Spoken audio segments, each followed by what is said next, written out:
Okay. All right, guys. So this is where most of us ended up in class.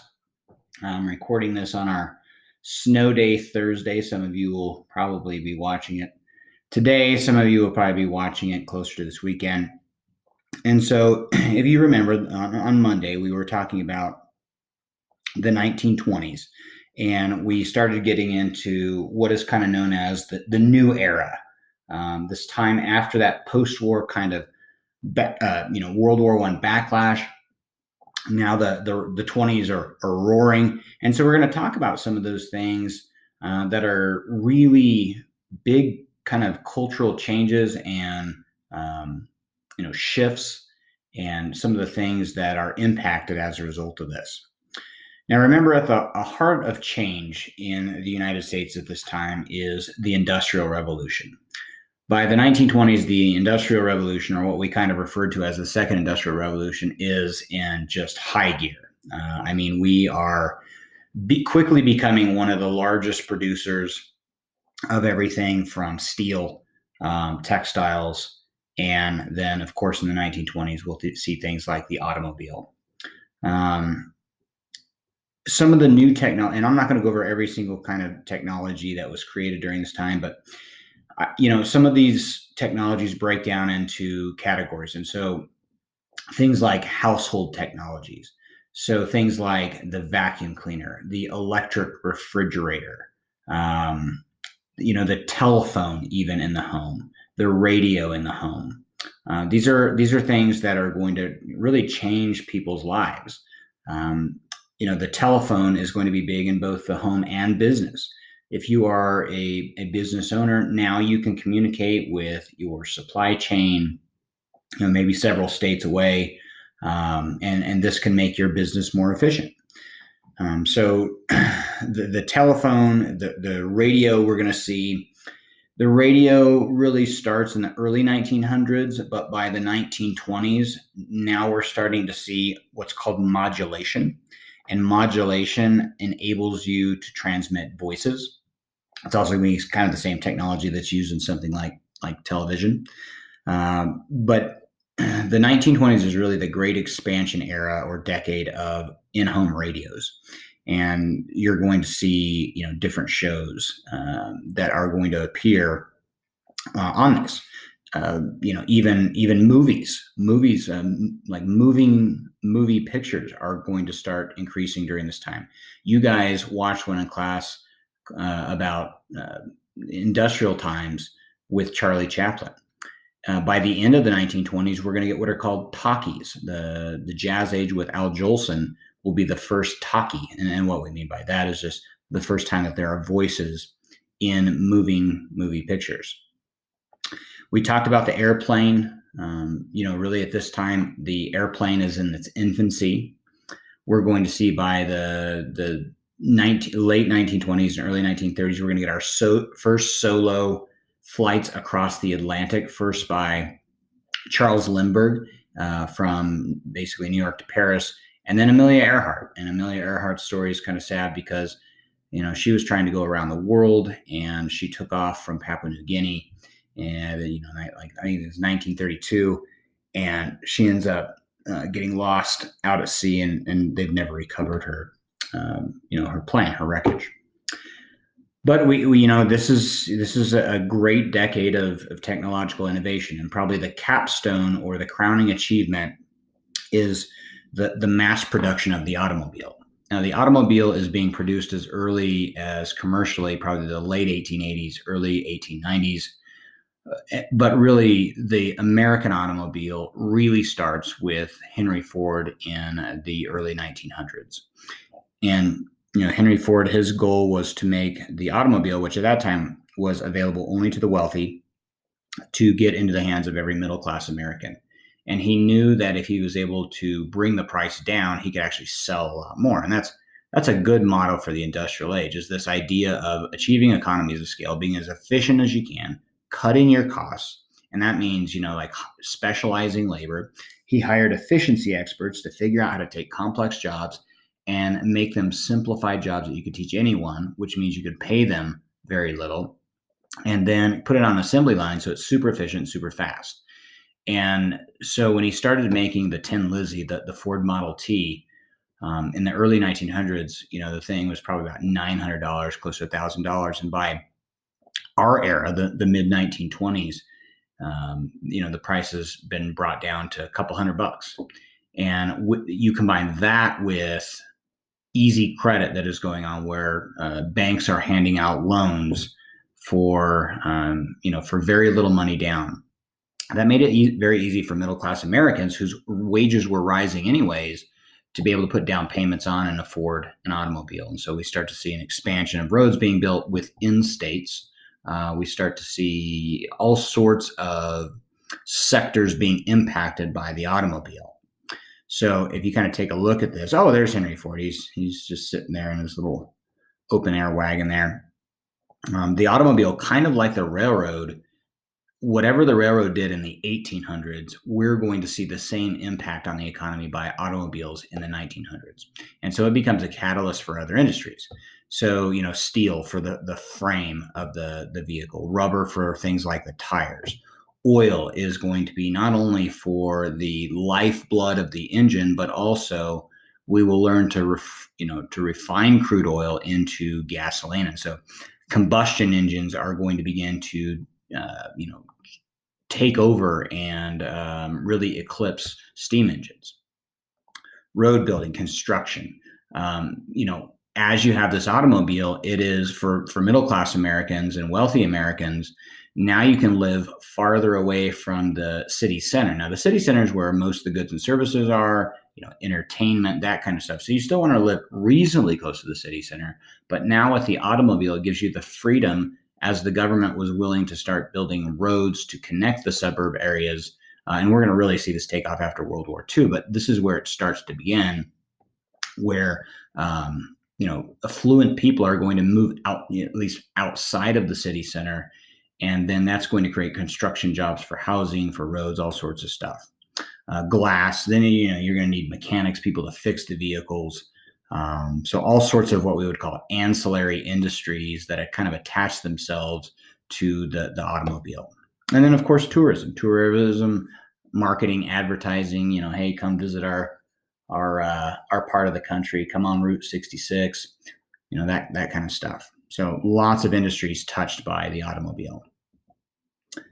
Okay, we talked about efficiency of automobile production. Remember, we need to understand the idea of Taylorism. Doing jobs that are complex jobs, breaking them down into single individual jobs, using, you can call it Taylorism or Fordism, but really what it is division of labor, assembly line production. You're de-skilling a lot of the jobs. You're hiring low paid labor. And then, the middle class people will be the foremen, will be the supervisors, the middle managers, the accountants, things like that. But you're going to have these people that are doing simplified jobs that you can train, and the efficiency just went through the roof compared to what it was before. They are able to be so much more productive. You can see in the left-hand side of the graph, our ability to produce automobiles during this time compared to our peers is just really unrivaled. It's just amazing. And then you can see that as our productivity goes up, the cost goes down. All right. The automobile is a good segue into mass consumption. We start to see that our economy is starting to mature. It's not super mature like it is today, but we're starting to see it diversify a little bit. And as that economy diversifies, there are going to be more people with money, more average people with money. And so what we are going to start to see is this is kind of the beginning of the building of the great American middle class. And as wealth becomes widespread, you're going to start to see Americans being able to afford to buy a house, to buy a car, to buy these new inventions that are being created during this time. And when you combine that with that affluence with marketing, you're going to get this rise of mass consumption. So this is kind of our first great era of mass consumption of consumer goods. All right. Now, a catalyst to consumption, and people were starting to have money, they're starting to have a little bit more free time, but you have to understand that up until this point, white Anglo-Saxon Protestant culture, Puritan culture that had permeated and dominated, especially the northern places of the country, they were really very conservative. They were really very, I guess you would say, thrifty. They were very frugal in terms of spending and what was excess and what was kind of deemed as sinful. Well, remember that those days are kind of starting to go away, and you have more of kind of a secular outlook of life, compared to, I guess, the South, where they're going through this rural fundamentalism kind of revival during this time. And so, especially in northern cities, you are going to see that's where mass consumption is at its height.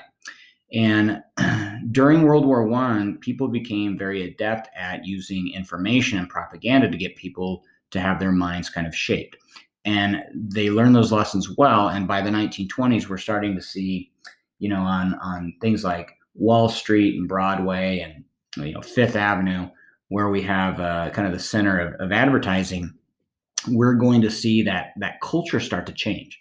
That advertisers are going to convince you that buying things is good. It's an American thing. It's patriotic. You're doing something good for the economy. Our economy does well when we spend. And because Americans have money now, these advertisers, they were going to try to get you and tell you what you should spend it on. And they would use things like sex appeal. Oh, this is what this star, this person uses, or these are the clothes they wear.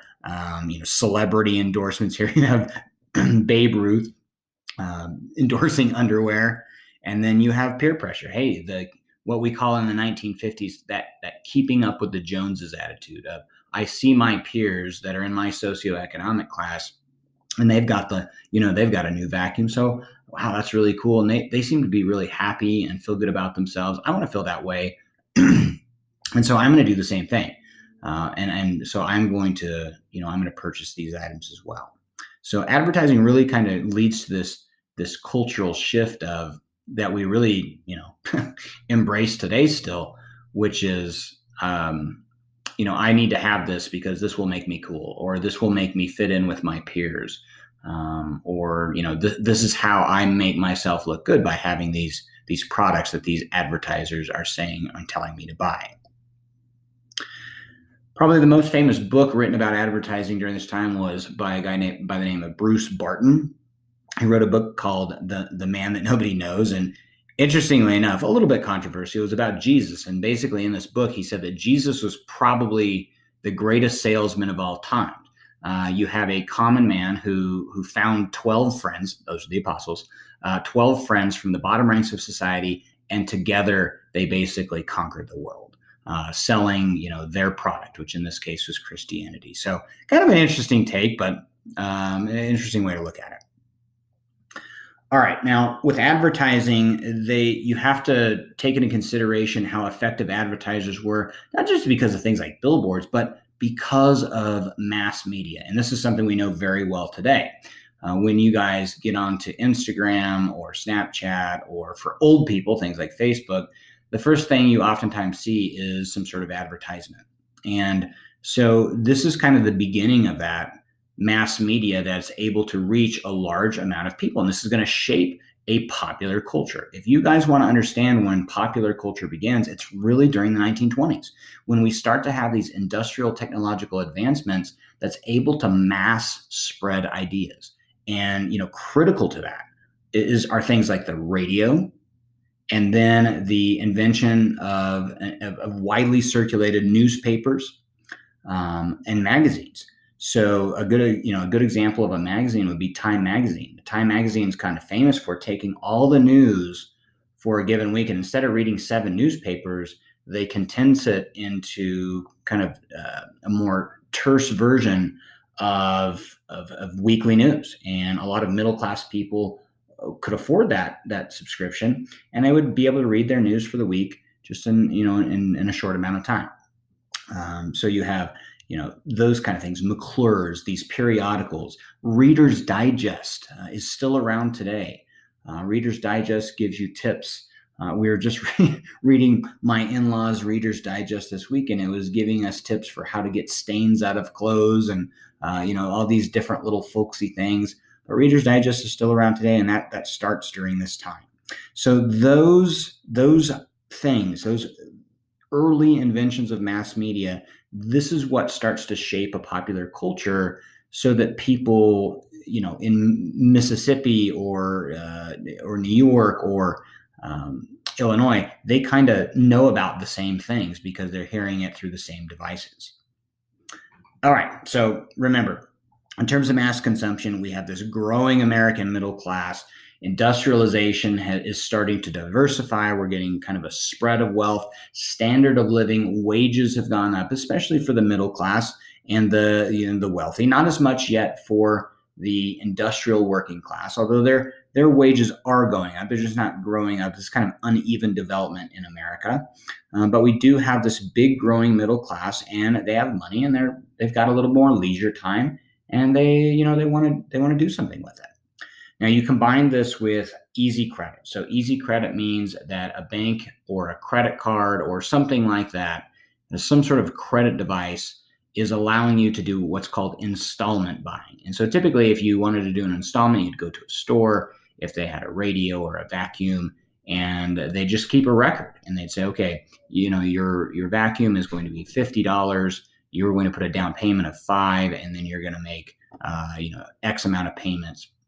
And typically what they did is they charged you interest, and that's how it was worth it to them. And so as long as times were good and people could make their payments on things like homes and automobiles and consumer stuff, things were great. And that's how it was for most of the 20s until about 1928, 1929. Things were good and times were good, and everybody's for the most part, making their payments, and the system was working.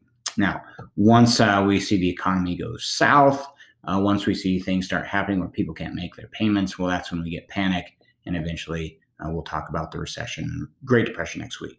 All right, and there's a few of the things that are starting to be used.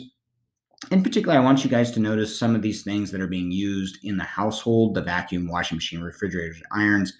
Tremendous amount of impact on women in terms of middle class women who are still kind of stuck in that cult of domesticity, whereas their lives at home were just absolutely engrossed with work from the time that their kids maybe went to school or their husband went to work. They're working all day because washing the clothes is difficult and laborious. Washing the dishes is laborious and difficult. Now, we're starting to get some of these inventions that are going to be huge labor and time savers for women. And so we're going to start to see at some point, as we move on, in decades in America, now these women are going to start getting kind of lonely because they're going to be able to get their jobs done a lot sooner, and they're going to need social outlets. And so you're going to see that as we move closer towards the 50s, how that kind of impacts women in society. Okay, so let's kind of keep that idea of women during the 1920s. We really see that especially middle and lower class single women, we see kind of a reactionary impact against society. Now, the typical ideal of a woman was no bad language. Their dress needed to go down to their ankles. They were not supposed to wear makeup. They were not supposed to engage in sexual behavior outside of marriage.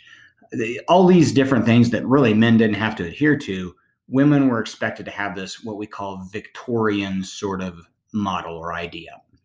Well, women, because of industrialization, because of disillusionment from World War I, because of the changes in culture and society, women sort of reacted against that fundamentalist idea of what was socially accepted and began to try to change those ideas. And again, we see this in lower class women, but also in middle class single women. And so we get this idea of what's called the flapper. Okay. And so the flapper, the name originates from these dresses you can see these girls wearing, where first of all, they were, 6 inches above the ankle, And then they started getting higher. They started to get to knee high or above knee high. It was very scandalous. The dresses that they had would kind of flap or kind of go back and forth. And so that's kind of where they got their name. The hairstyles are going to be a lot shorter. So what we call a bob, if you've never heard of a bob. So down shoulder length or maybe ear length. We're going to start to see girls press social conventions in terms of boundaries, wearing makeup, smoking, drinking, swearing, engaging in behavior that is not socially acceptable, having sex before marriage, things like that. Now, at the extreme end, you have vamps. So you kind of take a look at the girl down in the bottom left-hand corner, sitting on the couch, dressed way up, got her bob, very scandalously dressed, wearing high heels, lots of makeup, and smoking a cigarette. This would be a flapper at kind of its extreme end. Now, that being said, most women were still like you see on the far right. So very, very conservative. Hey, maybe their dress is a little bit higher than it should be, but still, hat or bonnet or something like that. You can kind of see sort of a mixture between the old Victorian ideals and the flappers. All right, we do have some advancements in women's rights, at least temporarily. There was a bill that was passed through Congress. Eventually, it struck down, but the Shepard-Towner Act that was designed to give federal aid in terms of childcare and things like that. But I don't even know if you need to know. Eventually, it gets shot down. But hey, at least it was passed for a while. There's two names in women's rights during the 1920s that I think that you really need to know. One is Margaret Sanger. Now, Margaret Sanger was the original crusader of birth control. She lived in New York and worked with women in the settlement areas like dumbbell tenements and things like that. And she realized that if she could get birth control, especially to these young, uneducated, lower class women, that if they got birth control, then it would reduce fertility rates, it would reduce poverty level, and give these women a better chance, a better control of their bodies, so they wouldn't be as dependent on men and less likely to be in poverty. And so she is really the person that is instrumental in what we call today Planned Parenthood. I mean, she's the original starter. It wasn't called Planned Parenthood at the time, but that's okay. You can know because that's what is around today. She's really the lady that starts Planned Parenthood. Now, eventually, she's going to get more support in the 1930s than she does in the 1920s, where the federal government will actually make it legal for doctors to prescribe birth control. But that's kind of, after she's kind of out of the game. But just know that Margaret Sanger is really our crusader for birth control. Okay, next person you need to know, Alice Paul. Okay, Alice Paul, probably more than any female, was fighting for equal rights. Now, remember that in 1920, women took a huge step forward by the passage of the 19th Amendment, the vote for suffrage. But Alice Paul believed that that was just a first step. And she recognized that in most states around the country, women could not own property, or they, if there was divorce, they couldn't get divorce. Only the male could seek for divorce. Sometimes there weren't laws against domestic violence and all these different things. And so she really pressed Congress for what was called the Equal Rights Amendment. And so that encompassed a lot of things, from equal pay to, equal treatment under the law, things that women should have had by the 14th Amendment, but various state laws did not allow for that. And really, nothing like the Equal Rights Amendment has ever really passed. Kind of in 1972, it does to some degree, and now we have just individual federal laws that have kind of coalesced to make an Equal Rights Amendment. But I think, probably what we would say is you could argue this one either way. Did women have advancements in terms of socially or politically during the 1920s?